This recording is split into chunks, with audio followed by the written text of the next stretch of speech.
आप देख रहे हैं टीएनआई आवाज और मैं हूं आपके साथ सलमान।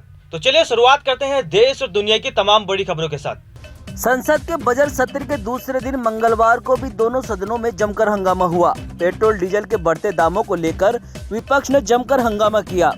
दोनों सदनों में महंगाई के खिलाफ नारेबाजी भी हुई। लोकसभा में विपक्ष के सांसदों नारेबाजी करते हुए वेल तक पहुंच गए। इसके बाद लोकसभा और राज्यसभा की कार्रवाई दोपहर 12 बजे तक के लिए स्थगित करनी पड़ी। लोकसभा में पूर्व खाद्य प्रसंस्करण मंत्री हरसिमरत कौर बादल और वाणिज्य उद्योग मंत्री पीयूष गोयल के बीच एपीएमसी एक्ट और एमएसपी पर खरीद को लेकर तीखी बहस हुई। हरसिमरत ने सरकार के नए कृषि कानूनों को देश की संघीय व्यवस्था में केंद्र सरकार का हस्तक्षेप करार दिया। उन्होंने कहा कि सरकार जिसे किसानों का विकल्प कह रही है, उसी के विरोध में किसान दिल्ली की सीमाओं पर लंबे समय से डटे हुए हैं। लोकसभा की कार्रवाई को स्थगित करने से पहले कांग्रेस सांसदों ने पूछा, हमारे बोलते वक्त ब्लैकआउट क्यों? इस पर लोकसभा स्पीकर बोले कि हम हंगामा नहीं दिखा सकते। पश्चिम बंगाल में विधानसभा चुनाव को लेकर हलचल तेज हो गई है। मुख्यमंत्री ममता बनर्जी आज नंदीग्राम पहुंचने वाली है। इसी विधानसभा सीट से ममता इस बार चुनाव मैदान में है। उनका सामना उनके पुराने साथी और तृणमूल छोड़कर भाजपा ज्वाइन कर चुके शुभेंदु अधिकारी से होगा। सूत्रों ने बताया कि ममता मंगलवार को पार्टी का घोषणा पत्र जारी होने के बाद शाम को नंदीग्राम के लिए रवाना होगी और अगले दिन नामांकन पत्र दाखिल करेगी।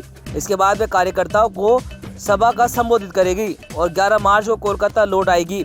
वही भाजपा के प्रत्याशी शुभेंदु अधिकारी इस सीट से 12 मार्च को पर्चा भर सकते हैं। कोरोना के बढ़ते मामलों की वजह से नासिक में वीकेंड में लॉकडाउन रहेगा और मंगलवार से कई अन्य पाबंदियां भी लगाई जाने के फैसला किया गया है। मुख्यमंत्री उद्धव ठाकरे के हालात की समीक्षा करने के बाद प्रशासन ने तय किया है कि जिले में 15 मार्च के बाद से शादी कार्यक्रमों की अनुमति नहीं दी जाएगी। जिन्हें पहले 15 मार्च तक के लिए अनुमति मिल चुकी है, सिर्फ उन्हें ही इजाजत दी जाएगी। वही ठाणे शहर के 11 हॉट स्पॉट्स में 13 मार्च से 31 मार्च तक के लिए लॉकडाउन लगा दिया गया है। कोलकाता के स्ट्रैंड रोड इलाके में सोमवार शाम एक मल्टी स्टोरी बिल्डिंग की 13वीं मंजिल पर भीषण आग लग गई। इसे बुझाने के लिए मौके पर 15 फायर टेंडर भेजे गए। इस घटना में 9 लोगों की मौत भी हो गई। इनमें 4 फायर फाइटर, 2 पुलिस कर्मियों और 1 पुलिस के एएसआई शामिल है। सूत्रों ने बताया कि आग लगने से पहले इमारत में धमाका हुआ था।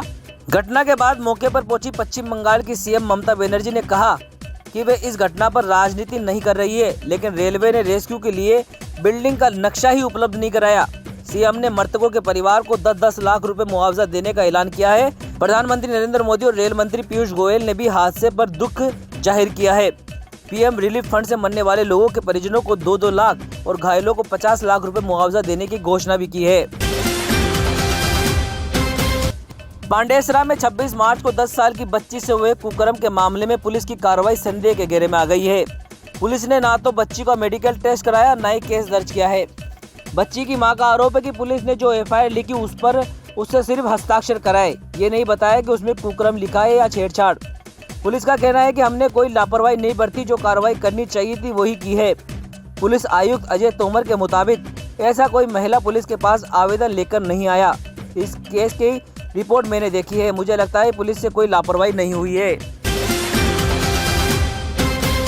भोपाल में एक पदस्थ डीएसपी ने खुदकुशी कर ली। डीएसपी ने सोमवार को धार जिले के गांव रेवदड़ा में अपने घर में फांसी लगाई। घटना के समय वे घर में अकेले थे। उनकी पत्नी और बेटे इंदौर में रहते हैं। सोमवार शाम को जब वे घर से बाहर नहीं निकले तो पड़ोसी घर पहुंचे। इसके बाद आत्महत्या का मामला पता चला। एफएसएल की टीम भी मौके पर पहुंची। बताया जाता है कि डीएसपी डिप्रेशन में थे। डीएसपी बीएल अहरवाल की ड्यूटी भोपाल में थी। वे धार जिले के कुशी क्षेत्र के डही विकास खंड के ग्राम रेवदड़ा के रहने वाले थे। डीएसपी काफी लंबे समय से अवकाश पर है। वे अपने गांव के घर में अकेले रह रहे थे। उनके बेटे और पत्नी इंदौर में ही रहते हैं। बताया जाता है कि वे नियमित रूप से शाम को घूमने के लिए जाते थे, लेकिन सोमवार की देर शाम तक घर से नहीं निकले। पड़ोसी घर पहुंचे और आवाज दी तो कोई हलचल नहीं हुई। इसके बाद लोगों ने पुलिस को सूचना दी। इसी बीच कुछ लोगों ने देखा कि वे घर में फांसी के फंदे पर लटके हुए थे। इसके बाद मौके पर पहुंची पुलिस इस मामले में पड़ताल में जुट गई है। राहुल गांधी ने सांसद ज्योतिरादित्य सिंधिया पर निशाना साधा तो गृह मंत्री नरोत्तम मिश्रा ने कांग्रेस और राहुल गांधी पर तंज कसते हुए चुनौती दे दी। उन्होंने कहा, चलो कांग्रेस को समझ में आ गया है कि एमपी में कांग्रेस सिंधिया के बिना शून्य है। अब अगर सिंधिया की इतनी चिंता है तो फिर एक प्रयोग कर रायसर में सचिन पायलट को मुख्यमंत्री बना दे। 1 साल पहले आज के दिन ज्योतिरादित्य सिंधिया ने कांग्रेस का दामन छोड़ भाजपा का दामन थाम लिया था। उसी को लेकर कांग्रेस नेता राहुल गांधी ने उन पर निशाना साधते हुए कहा कि सिंधिया अब भाजपा में पीछे बैठते हैं, अगर वे कांग्रेस में होते तो मुख्यमंत्री बन जाते। सोमवार शाम एक घर में सीढ़ियों का विवाद थाने तक पहुंच गया। घर की सीढ़ियों में मालिकाना हक को लेकर चाचा भतीजे आपस में भिड़ गए। कुछ ही देर में दोनों तरफ से तलवारें निकल आई, एक दूसरे पर पथराव कर दिया। हंगामे की सूचना मिलते ही पुलिस मौके पर पहुंची और स्थिति को नियंत्रण में लिया। झगड़े में 6 लोग घायल हुए हैं। घटना सिटी सेंटर में अलकापुरी की है। पुलिस ने दोनों पक्षों के 5 से 6 लोगों के खिलाफ FIR भी दर्ज कर ली है। आपको बता दें कि विश्वविद्यालय थाना क्षेत्र के अलकापुरी निवासी राम सेवक सिंह गुर्जर और उनके भतीजे रविंद्र गुर्जर के बीच मकान की सीढ़ियों पर मालिकाना हक को लेकर विवाद चल रहा था। सोमवार शाम इसी विवाद के चलते एक बार फिर दोनों पक्ष आमने सामने आ गए। पहले मुहवाद होता रहा, लेकिन कुछ ही देर बाद दोनों तरफ से कई लोग झगड़े में शामिल हो गए। तलवारें निकल आई, दोनों ने एक दूसरे पर पथराव शुरू कर दिया। हंगामा और पथराव की सूचना मिलते ही पुलिस मौके पर पहुंची। पुलिस को देखकर झगड़ा कर रहे लोग भाग गए। पुलिस ने फोर्स की मदद से स्थिति को नियंत्रण में लिया। दतिया में पहली बार कार्यालय पुलिस अधीक्षक दतिया के तत्वाधान में अंतर्राष्ट्रीय महिला दिवस के दौरान पुलिस विभाग में कार्यरत महिलाओं के सम्मान में किया गया कार्यक्रम। इस कार्यक्रम की रूपरेखा तैयार अतिरिक्त पुलिस अधीक्षक कमल मौर्य ने की। कार्यक्रम में मुख्य अतिथि DFO प्रियांशी सिंह राठौड़ एवं विशिष्ट अतिथि पुलिस अधीक्षक अमन सिंह राठौड़ रहे। मंच का संचालन नेहा शर्मा एवं आभार भूमिका दुबे ने व्यक्त किया। इस कार्यक्रम के दौरान श्रीफल और साल भेंटकर महिला पुलिस कर्मियों का स्वागत किया गया। पुलिस विभाग में कार्यरत महिलाओं के उत्साहवर्धन के लिए गेम डांस प्रतियोगिता जैसे कार्यक्रम भी आयोजित किए गए। इस दौरान Datia SDOP Sumit Agarwal, RI Datia Ravikant Sharma, SDOP Bhander मोहित यादव, महिला बाल विकास अधिकारी अरविंद उपाध्याय उपस्थित रहे। महिलाओं को लेकर अंतर्राष्ट्रीय महिला दिवस पर क्या कुछ कहा DFO प्रत्याशी राठौड़ ने, देखिए दतिया से लोकेश मिश्रा की ये रिपोर्ट। सराहनीय कार्यक्रम रहा है, बहुत खुश हूँ। क्या कहेंगे आप और क्या संदेश देना चाहेंगे? ये हमारा आज का जो कार्यक्रम है, ये एक्चुअली हमारे पास ये पुलिस वाले एडिशनल SP साहब इन लोगों का ही वो था। वो लोग आए, उन्होंने कहा आप पूरे उनके लिए प्लानिंग करो। अब मुझे भी ये बिल्कुल सही लगा, क्योंकि ये जो महिलाएं हैं ये दिन रात यूनिफॉर्म पहन के फील्ड में खड़ी रहती हैं। इनको ये सारे मौके जहाँ पे ये आए अपना एंजॉयमेंट करें, आज इन्हीं लोगों का दिन है, हम सबका दिन है आज। तो ऐसा होना चाहिए हर साल। मैं तो चाहूँगी ऐसा एक फंक्शन इन लोगों के लिए तो ज़रूरी होना चाहिए। और मैं यही चाहूँगी कि आगे भी ये जो हमने आज शुरू किया है ट्रेडिशन, ये हर साल ऐसा ही रहे। इनको साल में एक दिन ऐसा होना चाहिए जब ये खुल के एंजॉय करें, क्योंकि ये लोग पूरे दिन कड़ी मेहनत करते हैं। फिर देश और समाज के लिए क्या आपका संदेश रहेगा आज के दिन के लिए? मेरे लिए यही संदेश रहेगा कि ये सभी महिलाएं जो हैं, मेरा संदेश मेरे लिए महिलाओं के लिए ही है कि एक दूसरे के लिए को सपोर्ट करें हर चीज़ में। जब महिलाएं एक दूसरे को सपोर्ट करने लगेंगी तो बहुत फ़र्क पड़ेगा।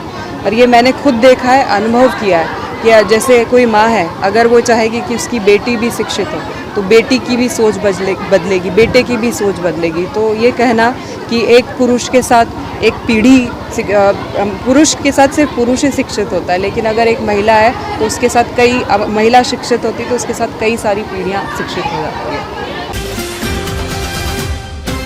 देवास आबकारी टीम ने कार्रवाई करते हुए 2 लाख से अधिक की शराब में महुआ लाहन जब्त कर नष्ट किया। गौरतलब है कि बस्ती में ग्रामीण क्षेत्र में कई लोग कच्ची शराब बनाते हैं। इन्हीं गैरकानून गतिविधियों पर अंकुश लगाने के लिए आबकारी पुलिस भी लगातार सक्रिय रहते हुए कार्रवाई कर रही है। सर, आज बताइए आपने जो है किस प्रकार की कार्रवाई करी है और कहां पर करी है और कितने आरोपियों के खिलाफ करी है? आज हमारी टीम अल सुबह सिया, बरोठा और केलोद में कार्रवाई की गई है। सिया और बरोठा में काफ़ी मात्रा में महुआ लाहन लगभग 2500 किलोग्राम और 55 लीटर हाथ भट्टी मात्रा मिली है। और वहाँ पर कम से कम 11 प्रकरण कायम हुए हैं।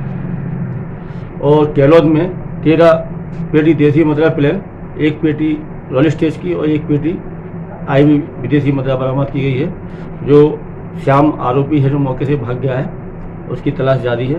उसके खिलाफ 34 लोगों का प्रकरण कायम किया गया है। सर, कितने प्रकरण बने आज कुल मिला के? आज लगभग 11 प्रकरण बने हैं और 134 लीटर